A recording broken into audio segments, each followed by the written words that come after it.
You guys are such a good group. Awesome. All right, we're going to this will be our third presentation of the day. And again, we want to stay on track because Tina and her group have lots of seniors coming in for a delicious lunch. So we want to try to avoid that traffic rush for you. Our third presentation is entitled Scams and ID Theft. And it's going to be presented by Dean Taylor. I'm going to tell you a little bit about Dean. Dean is the Executive Director of the Better Business Bureau office in San Antonio. She's been working with the Better Business Bureau system since 1971. So that tells you she's got some expertise in this particular area. She became the president of the San Antonio Better Business Bureau in 2004. And she continues to oversee the San Antonio Better Business Bureau office as the Executive Director. She stays very active in arbitrations, media relations, and also provides presentations. So the Area Agency on Aging is going to be working with Dean to do some other specific trainings in the region. So be looking forward to seeing her a little more often here in Kerrville. During the precious spare time that Dean has, she loves to be with her family, which includes her 5 children and 6 grandchildren. And we're very happy that today she's sharing her time with us. So help me welcoming Dean Taylor.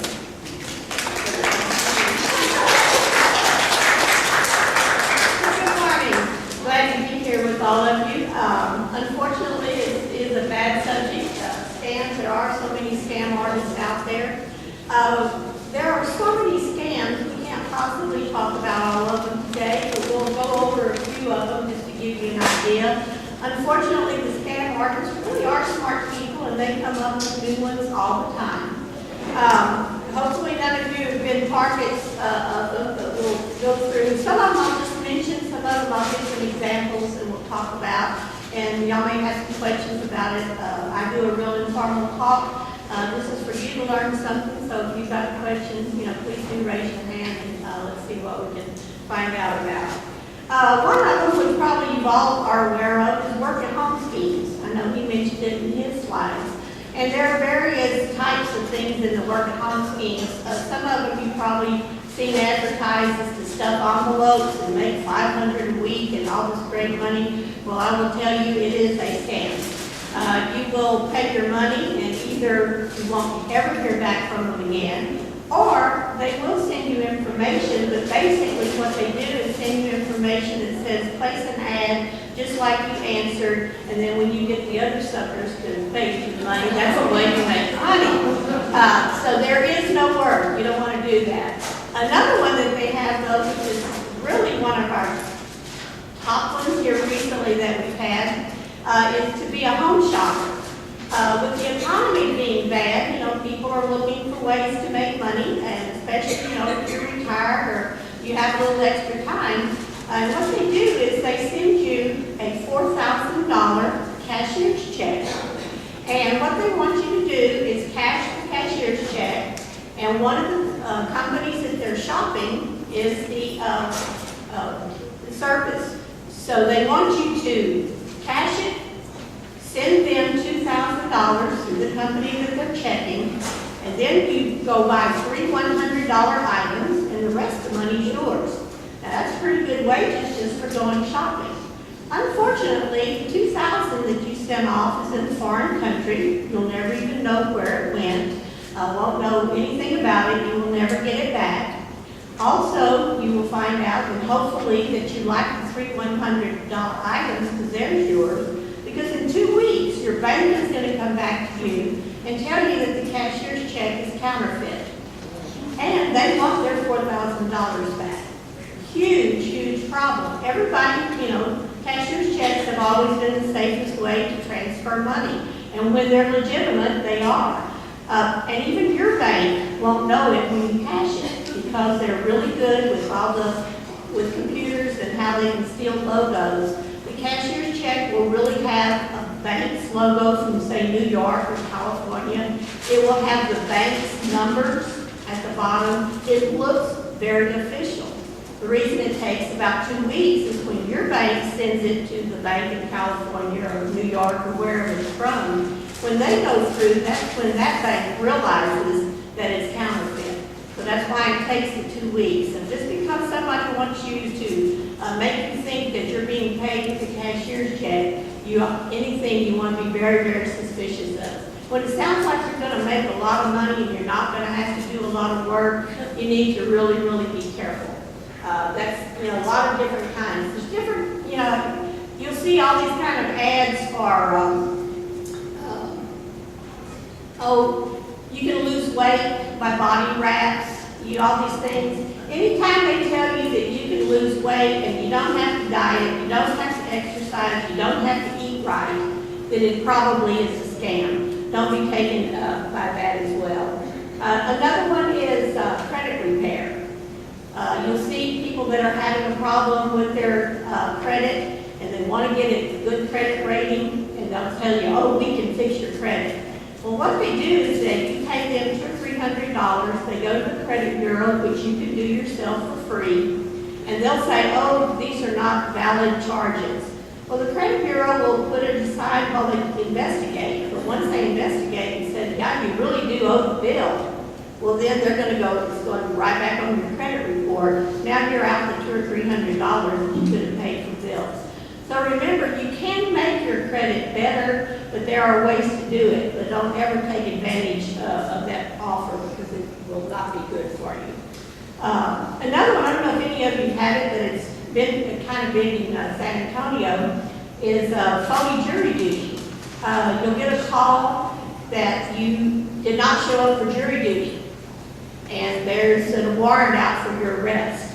And you'll say, I didn't get any notice of jury duty. They say, well, I don't care. It went out. You didn't show up, and there is a warrant out for your arrest, and there is a fine. But if you give me your credit card number, you can pay for the fine right now, and we will contact the police department and tell them not to come out and arrest you. Well, first of all, the courts don't do that like that. So never get taken like that. Anytime you need to, scam artists really, they go for that fright factor. People, oh my gosh, I don't want to get arrested. And so they think, what in the world can I do to stop this? Always stop the back, take a big deep breath. Any kind of phone call that you get that seems weird like that, do some checking. Say, well, give me your number, I'll call you back, I don't have my credit card right. Tell them anything you want to, and then call down to the courthouse. They're going to probably, when they get through laughing, will tell you, no, this is not it, don't give them. But don't ever give your credit card information. I don't care who they say they are. When they call you over the phone, you don't know who they are, because they can tell you they're anybody. I can call you and tell you I'm the Queen of England, but I guarantee you I'm not. So, you have to really be careful. Don't be taken in with those emotions of fright or something that you're going to be in trouble. You just get yourself in trouble. We've had a lot here recently of scams coming about Obamacare. People are contacting people by phone, some even going door to door, that they are supposedly there to sign you up for Obamacare. And it's even bad because there's such a problem with the internet, so that they are, people are thinking maybe that's really true. So that is not the way to sign up for Obamacare, so you don't want to fall for any of those. Another one that we have that really is a terrible one is people go to funerals of someone, and they will approach the family, either the widow or widower, or some family member, and tell them that the deceased had a lot of debts, and they'll try to make arrangements to get them to pay a debt that they really don't have. So they do look at the papers for obituaries and things to see that, some of them really, really are heartless. So you have to, stop and think about that. Don't ever, get into anything like that without checking. That's one thing with the Bureau. A lot of companies have talked, as he was talking about earlier, if you're going to do business with someone and you're not sure, check with the Bureau. We do have reports on businesses. We cover 79 counties, so we have information on a lot of businesses. We can at least tell you, we don't give you the criminal record like the police will, but we can tell you, have they had complaints? Are they a bad company? Are they a good company? Do we even know anything about them? Always do your homework in any type of transaction that you have. Another one that maybe some of you heard is, if you want to say popular, but really in the top 10, is called the grandparent scam. This is where you get phone calls. Have anybody got that here in Kerrville? No, a lot in San Antonio. You'll get a phone call, and either they'll pretend to be a grandchild, and instead of, they'll say, "Oh, hi, Grandma, this is your favorite granddaughter." They don't say a name. Or they will call to say that your grandchild is in Canada or Mexico, and they've been hurt in an accident. They're in the hospital, or maybe they've been arrested. And so they're trying to get you to forward, to send money to them to take care of their fines or whatever. This has been happening quite a lot, and unfortunately seniors are really falling for this. Here again, if you have grandchildren, someone calls, take the information down from them, who they are, where do they need to send the money, this type of thing. Then I'll get on the phone and call your son or daughter and say, "Is so-and-so in Mexico this weekend," or wherever. You will probably find out that it is a scam. But this is a really big one that's been going around, and quite a number of people have been taken with that. We had a friend that called in. He had just happened to go over to his mother's house, but she had just had this phone call and was just in the process of transferring money to Mexico. And of course, he stopped it right away. So it does happen, and it's very, very unfortunate. Also, we're talking about being in retirement, being a senior, and having a lot of money. There's a lot of investment scams. People that are trying to get all that hard-earned money that you have to take care of all the golden years that we have. Back with some of you, I've seen have picked up the packets. For those of you that haven't, there's some packets back there about investment fraud that hopefully you will all take. There is a psychology to scammers that is how that they get people to fall for their scams. And as he said, there's con men, and most of the people that do this have been in prison. They really are experts in what they do. There's a DVD in the packet, and it goes into the psychology of scammers. It actually has some actual con men that have been arrested, and they talk about how they target people and what they do. And part of it is talking about being lonely. They talk to people that do a relationship. They find out about your kids. It's almost like they become friends. And there's 5 major things that they do, are that they target people. And they know what, everybody has different kind of hot buttons that will get them. And one of them is phantom riches. This is where, somebody's looking to get that brass ring, win the lottery, whatever. They promise them great wealth and whatever they're going to do, and they fall for it. Another one is social credibility. This is where they pretend to be somebody who they're not, a president of a company or this or whatever. It's amazing how people, when you act like an authority figure, they will listen to them, but they may be lying. In the DVD, there's a really good, I love it. A guy puts on a hat, he has a clipboard. They go out to a road, and they put up like a barrier. And so they're stopping the traffic because he looks official. Now, they just did this to see what would happen. And so they stop cars, and people say, "What's the problem?" And they said, "Well, I'm sorry, but Alabama is closed today." And they're going, "What?" And they said, "Well, Alabama is closed today." "What do you mean Alabama is closed today?" He says, "Well, there's too many people in the state. We have to wait until some get out before we can open it."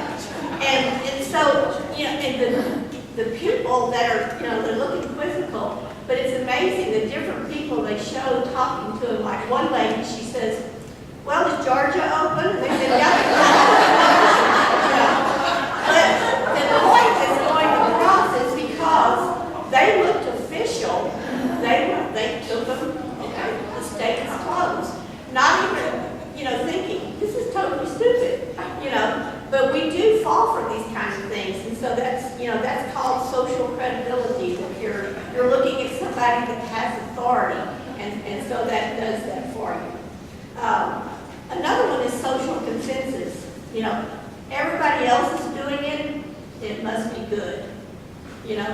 everybody in my church is doing this. Everybody in my family is doing this. This type of thing is where you can, that you're convinced to do certain things just because everybody. And if everybody else is doing it, it must be great. Unfortunately, sometimes everybody gets taken as well. So here again, you always have to do your research. That's in any kind of business transaction, you must do your research. One of the other ones is called reciprocity. This is where, as he's talking about earlier, in the age that we grew up, you want to be nice and friendly and everything. Well, we've always been taught if somebody does something for you, you must do something for them. And this is reciprocity. So I know how many of you have gotten the invites to a free dinner? Oh, okay. Now, that's reciprocity. Because they're giving you a free dinner. Therefore, you feel kind of obligated to buy whatever it is that they're trying to do. Now, the thing that's really important to understand here with scammers is the same 5 things that we're talking about here that scammers use, legitimate companies also use. It's what they do with it, but it's the psychology that works. It's just that they're doing something that's bad. So in reciprocity, that's what to say. Somebody was talking, I heard earlier about the dress labels. The charity that sends you the little gum dress labels. One of them found that one year when they decided not to do it, between the years that they did do it and that they didn't do it, when they did send the labels, they got 35% more donations than when they didn't. Because people felt guilty. They gave me something, even though they probably threw them in the garbage. But because they gave them something, they felt obligated to send a donation in. So that's called reciprocity. And then the other one is scarcity. Any of you ever done on the shopping network? It ticks down. Now there's only 20 left. Now there's only 11. Oh my gosh, I've got to hurry up and order. That's the same thing. When you feel like there's only 2 left, you better order now because they're going to be gone forever. So these are the kind of things, the psychology behind that targets people for all types of scams. So hopefully you will take the packet when you go back there and look at the DVD. It's very interesting, gives you a lot of great information that hopefully you all take care of. Also, there's an individual risk test to see if you're at risk to lose your investment. So that's something you can take yourself. Hopefully you'll do that. There's decks of cards back there, which they're real playing cards, but they do have all these financial tidbits. So hopefully those will, give you some really good, so that you'll keep your investments intact and not be taken advantage of. One of the things you're looking for with scams is when they're guaranteeing you something, just always make sure that you check. I can't stress enough. There's so many places that you can go to check these things out. Call the bureau. If it's a type of industry that we're not really, we'll give you the number or the name that you can go to. Whether it's insurance or whatever. We're not the only place. We're a good place for resources, but we want you to have all the information that you can get from all the different agencies that can help you. We want you to be safe and protected. So, call us if you don't know who else to call. We'll get you connected with the agency that can. Yes, ma'am. What's your number? The number is 210-828-8752. If you want to call me directly, my number is 210-212-1123. Scams are, unfortunately, here to stay. Like I said, we could talk. There are so many others. You probably have run into some that we haven't talked about. But there's, like I say, every day, it's like waking up and doing it when there's something new that's going on in the scam world. Let's talk a little bit about identity theft. Identity theft is a serious, serious problem. Texas is number 8 in the United States for identity theft complaints. It's a huge, huge problem, and you'll probably hear me say it just as he did. We're going to talk about shredding. That is vital. Most people think that identity theft happens when you lose your purse or your wallet, but about 50% of the time it is still in your possession when your identity is stolen. About 50% of the time your identity is stolen by family, friends, neighbors, people that you know and love. Yeah, the con artist out there does it too, but about 50% of the time it's somebody that is close to you. I cannot stress enough, just as he did, and we have a lot of the same information, and he did a wonderful presentation. I hope he got a lot of good notes. You have to keep your personal information to yourself, whether it's your password on your computers, your social security number, anything, your bank account numbers. You have to keep those private, keep them where people can't get to them, lock them up in a file cabinet, anything like that of that nature. You want to be sure that you keep them to yourself. There are so many ways that they can, steal your identity. First of all, if you all have computers, I assume you have passwords on your computers. How many of you have smartphones? How many have passwords on your smartphones? You should. Your smartphone is a computer. It's just a little computer. So any kind of security you have on your computer, you should also have on your phone. Because let's say you lose your phone. Nowadays, this day and time, I don't know about y'all, but the vast majority of people, their whole life history is on their cell phone. They bank by phone, their insurance, they pay their bills, they do everything on their smartphone. So what happens when you lose it or your phone gets stolen? They have access to all of that. So at least if you have a password, you're going to make it difficult for them. If you can call certain phones, I don't know every phone, but most of them have, if you call it, they can freeze your phone. So, it's dead. It can't be used. But at least you save some of that instead of having total access to everything that's on your phone, because everybody uses it that way. So you have to think about that as well. Also have good passwords. The number one worst password that the vast majority of people use is password. Hackers know this. The next one is 1, 2, 3, 4, 5, 6, 7. Because here again, I keep saying, we're lazy. We want it to be easy. It's terrible to have a password, but it's much worse. Has anybody here had their identity stolen? Fortunately, wonderful. Usually most classes that I do, somebody has had it. It takes an average of 2 to 3 years, if you're lucky, to get your identity straightened out once your identity is stolen. It can take multiple years. So while it's a little pain to put your password in on your phone, I would much rather do that than then steal it and have my information. Also, you need to be careful wherever you are. There are something we call shoulder surfing. When you're in line at HEB, and I've seen people stand there, they're in a hurry, just got off of work, and they got the credit card because they're ready to check out, they're flashing it. Well, the person behind you that's on their phone, talking to their boyfriend or girlfriend, whichever, with these wonderful smartphones we have, guess what? They just took a picture of your credit card. So keep your information to yourself. Keep it private.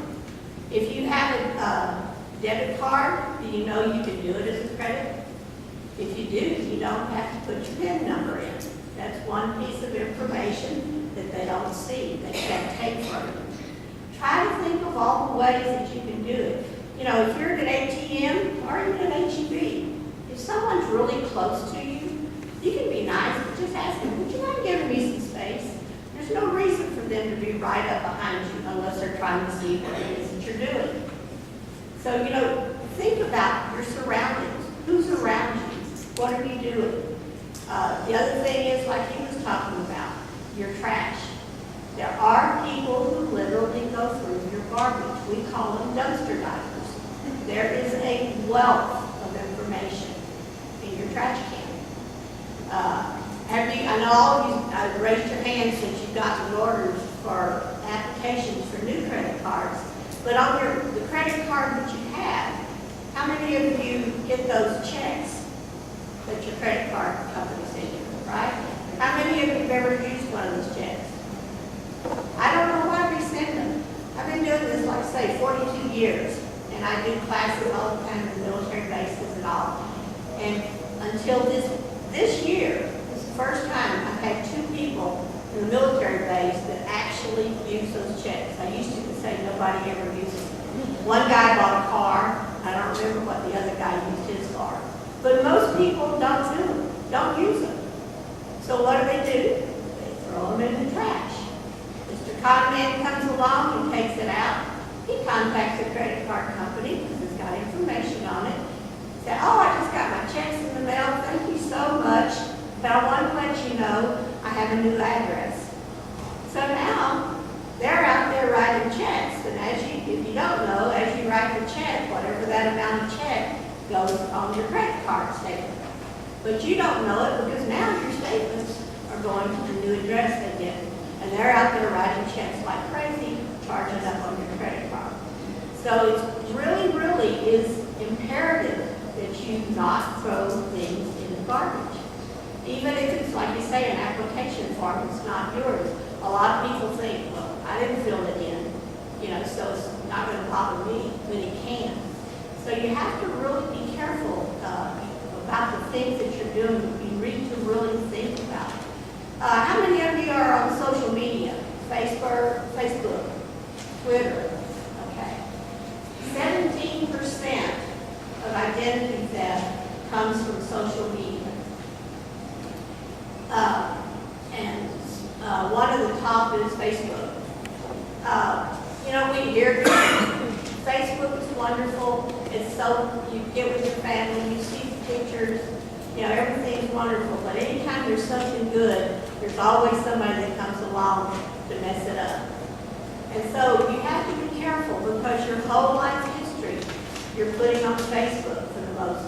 And you need to remember that anything that you post on the internet is there forever. You may delete it, but it is not gone. It is there forever. Because while you may have privacy on yours, all of your friends may not have their setup of privacy, and then their friends. So it goes on and on and on. So your information is there. There are people that hack into Facebook all the time, and they can build profiles on you. The number one problem on identity theft on Facebook is your birthday. If you want to put your birthday because you want everybody to say happy birthday to you, leave the year off. That's the number one way they can target your identity. So here again, be careful. We are so trusting, and we really can't be. And it's unfortunate that we can't. Because while you're trying to share pictures of grandkids and kids and everything, they're out there looking.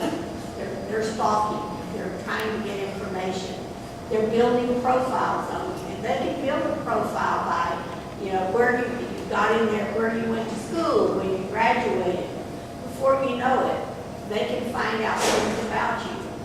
My son plays video games, MMOs, and people all over the world play these games. And he was telling me that there's someone that plays in what he calls the guild. And my son's in his 40s.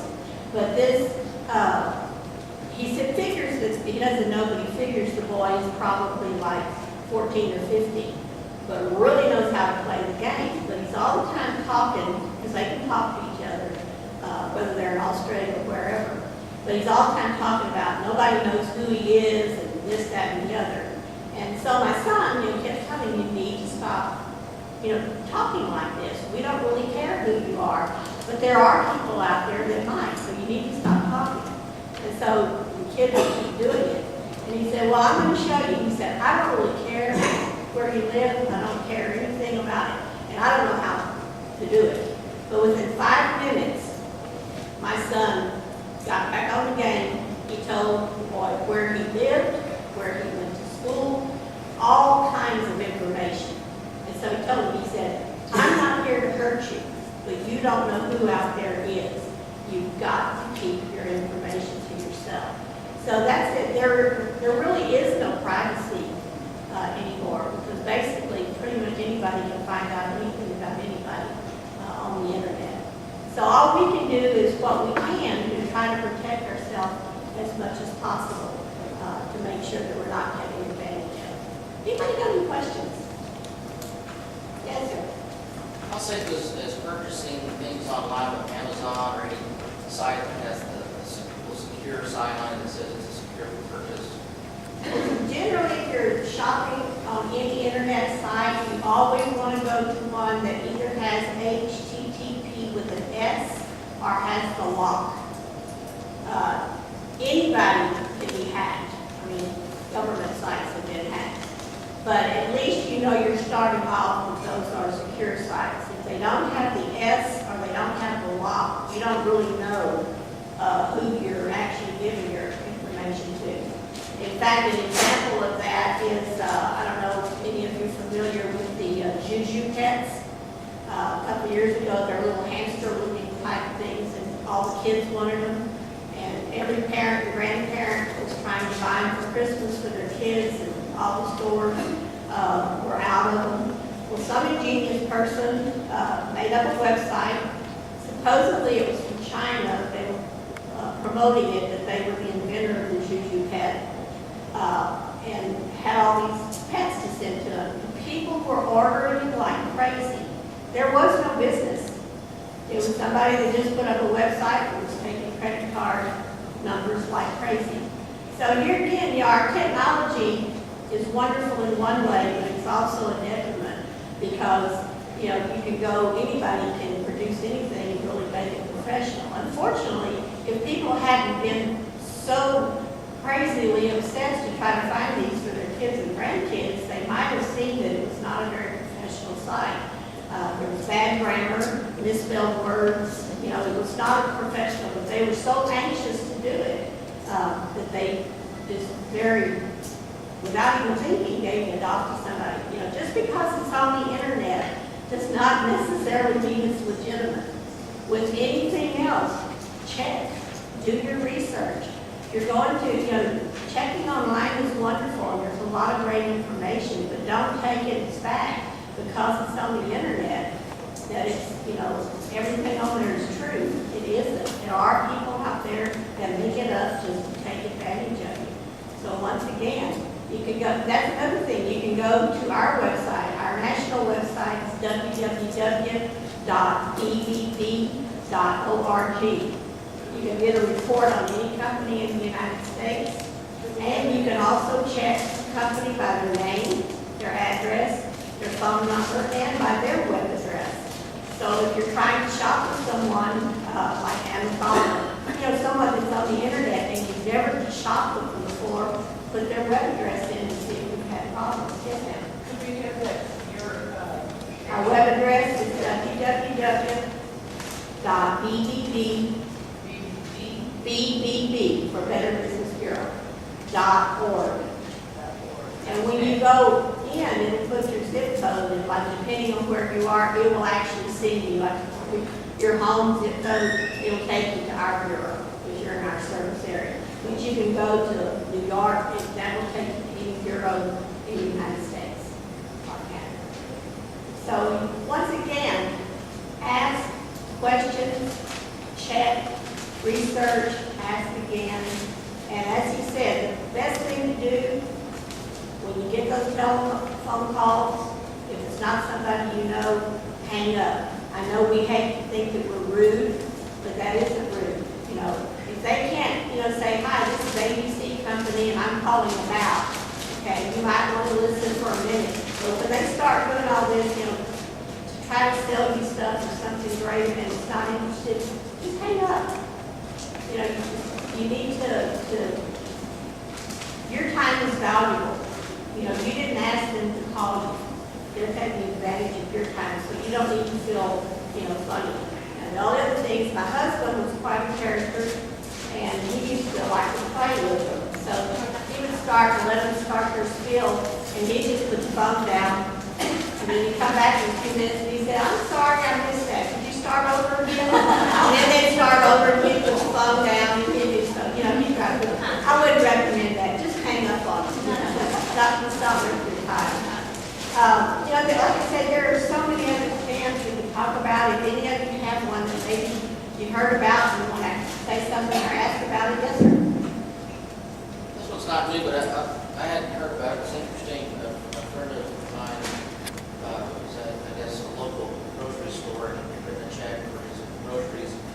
And so somebody got his check and I guess cleansed the ink from the check. And then they wrote a big check on it. And his money was depleted and it took forever to get all that taken care of. Right, it's called washing a check. That is something they do.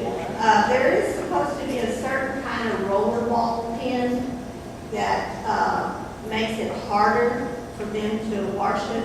But what they do is they wash who the payment is to and the amount, but they leave your signature. So it's your signature, it looks like. So they wash it and they rewrite to them, you know, write the check to themselves. But yeah, that is another one. Unfortunately, that does happen. You know, there's things like you got to be careful, you know, with your credit cards, and it's really hard because some things that, like you, Gonzalez said, you know, the business may be legitimate, but it may not always be the employees. And nowadays, it's very difficult if you're in a restaurant and you give your credit card to pay for it. They take it off somewhere to do it. You don't know if somebody has one of those readers things. So, you know, you have to be really careful with your credit cards and things of that nature. Another thing that's really been dangerous, I don't know if it's here in Kerrville, but it has been San Antonio and other big cities, especially ladies, when you go to fill up your car. Most ladies, you get out of the car, you leave your purse in, and you get out and you fill your car up. They are coming, they're sneaking up on the passenger side while you're filling your car up, opening the door, grabbing your purse, and they get in the car and gone. So even though you think you're going to be there for 5 minutes, when you get out of your car, lock it so that they can't get in. Big problem is going on right now, just to keep yourself safe. I'd say there are just so many things that are happening out there that we can talk all day long. But yes, ma'am. You just mentioned this thing about in the restaurant, they take your credit card. What do you do about that? Do you say, "I won't give you my credit card," and you go with them? I don't know. Well, really, you have to kind of go with the flow, but here again, it goes back to that thing, check your statements. Oh, In other words, I check my bank statement on the internet every day. I check my credit card, my American Express. I check it on every day. So if I end up and that charge isn't right, I will be contacting first the restaurant and the credit card company to tell them there's something wrong. But, you know, and that's another thing, that people are really lax. You've got to keep up with your bank statements, your credit card statements, anything like that to make sure that you're not getting, and sometimes it may be a legitimate mistake, but it could be that somebody's taking advantage of it.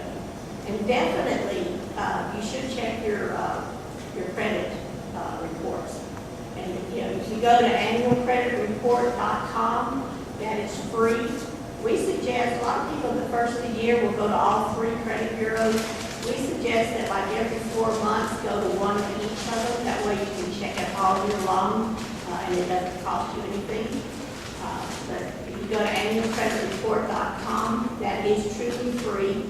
The ones with Skylar TV playing the guitar and singing the song, those kind, they're going to charge you something. It may be $1 something a month, because there will be a fee. But annualcreditreport.com is actually free. I believe you had a question. what about companies like Lifelong and things like that? Are they worth the money? I think that depends. I think they've had some problems. I think that the vast majority of people are satisfied with them, but just like anything else, you know, something can go. But you can have companies that will, that that you can pay that will monitor your credit for you.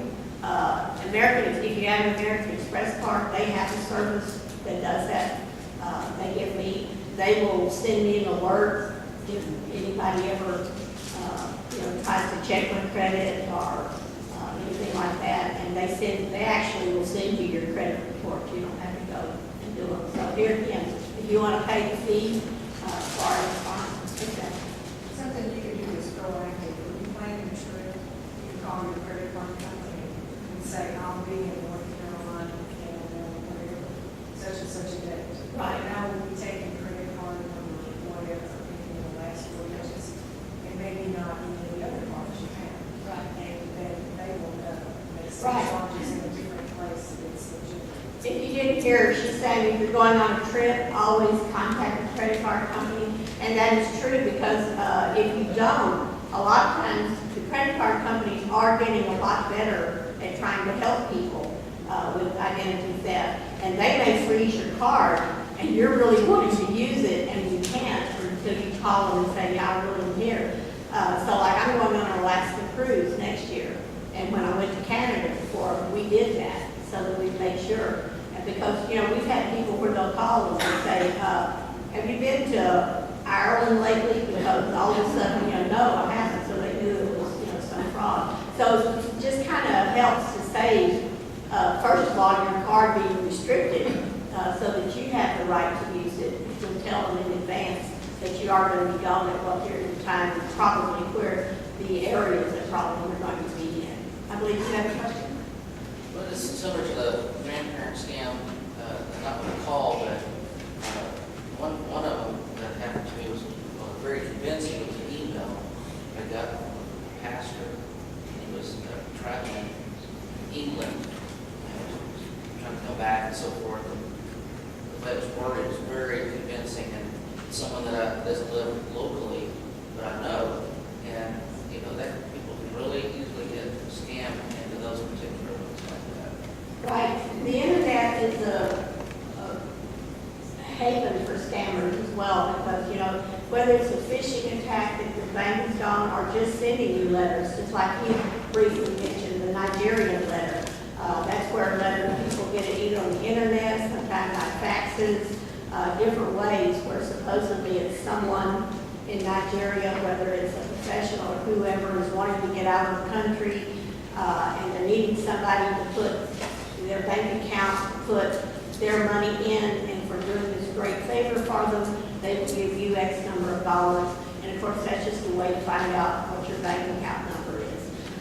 Just the thing is, stop and think, use common sense. If it sounds too good to be true, it usually is. So don't get taken advantage of.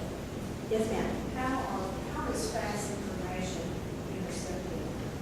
I've heard that that's not secure enough to be, putting your social security number, your birthday, and so forth on documents and faxing. So, Well, here again, that's going through airspace just like anything else, just like the internet. So, if they can hack into the internet, they can hack in, to that information as well. Like I say, at some point we have to be a little trusting just to live our lives, but that doesn't mean all we can do is try to do as much as we can to make it as difficult as possible for somebody to take advantage of us. I'd say, we've had, different agencies in the government that are supposed to be top-notch in the military and everything, and they still get hacked. So, if somebody wants to do it, and they're smart enough, they can. We just have to try to protect ourselves as much as possible. Don't make it easy for them. If they're going to take advantage of you, they're going to have to fight for it. well, in order to find out if the website is not legitimate, your recommendation is just looking for grammar or things like that are not professional? Is that That's one thing, but here again, go to our website, put that website's name in. Because usually if we know something about it, there has to be, it has to go back to a certain place if it's legitimate. There's a domain name. There's ways you can trace, because we do that all the time. We check on domains and different websites and things. So that's where I would start.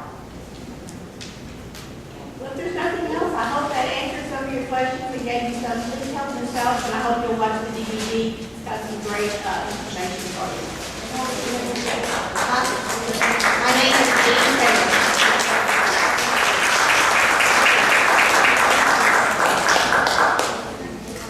Dean, she fielded a lot of questions there. Well, we've come to the end of our session, and I just want to thank some of the folks who made this possible. We do have a special gift for the hostess with the mostest. That would be Tina Woods. So Tina, we have a little thank you for you. You can come and take one. You guys are lucky to have Tina here today. The teachers are lucky to have Tina and her group. Thank you very much. And I'm going to ask our other partners to just stand and be recognized. Someone who's done a lot of work, and you haven't even heard her name today, is Lisa Centennial. And Lisa's with Adult Protective Services, and she's visiting right now, so she doesn't right there. Lisa. Wait, thank you, Lisa. Also, GG Health Science Center, Joe Zapata and Mark Johnson, our videographer. Thank you, gentlemen. Joanne Tobias Molina with Adult Protective Services, and she's also visiting with someone. And I'm Gloria Vasquez with the Alamo Area Agency. Thank you for coming. I hope that it was of benefit to you, and please share the information with others. Use all the resources that we've made available to you today. And again, thank you for coming out here today. Have a great day. Oh, if you have your sheets, your information sheets, if you turn them into Joe, thank you very much.